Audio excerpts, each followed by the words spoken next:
So I had a thought about trying to test the progressive depth gauges. I think no matter what I do, people will tell me that if I had more power, the results will be different. So I want to see if this works. If it does, then I'll make an effort to go and make some cuts with it at some stage in the next couple of weeks. So we'll remove, that's a 4047 that was on there. It's a 388. I honestly have no idea if these chains will fit on this bar with this saw because of the long mounts, but if it does, we will try this.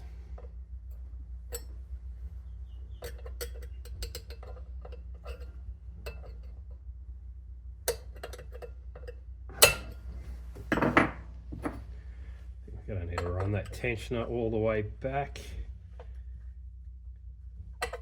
Now keep in mind these large mount chains are usually longer than the mid mount ones, so who knows.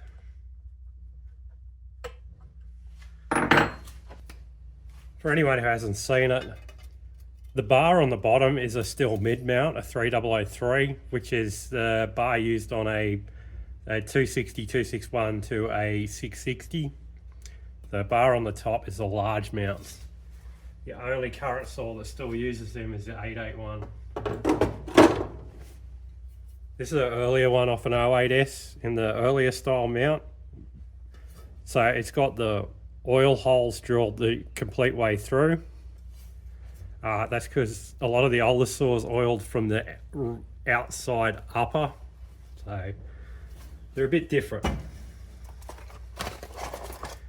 The chain is a 66 drive link hexa.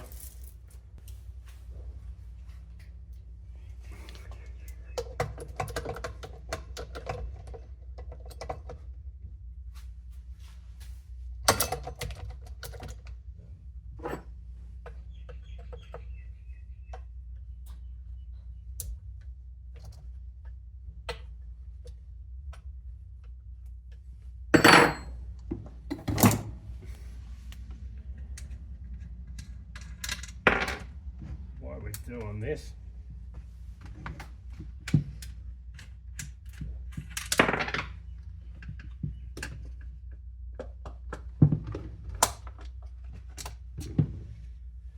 just again for those who aren't around these big ones, that's a skirted side cover that's on a 661 now.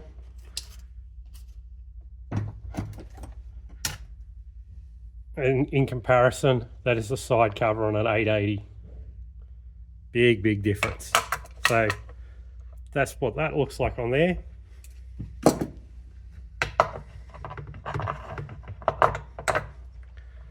That's what one of them looks like. These things are gigantic.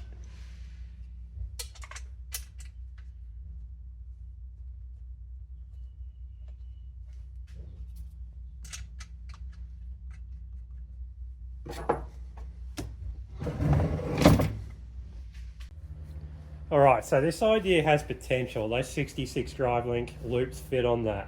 I'll try this again with the depth gauges, but what I will do is try and start with something more reasonably sized, possibly that 461. Skip the 660. If I can use the same chain on this, we'll just go right to this.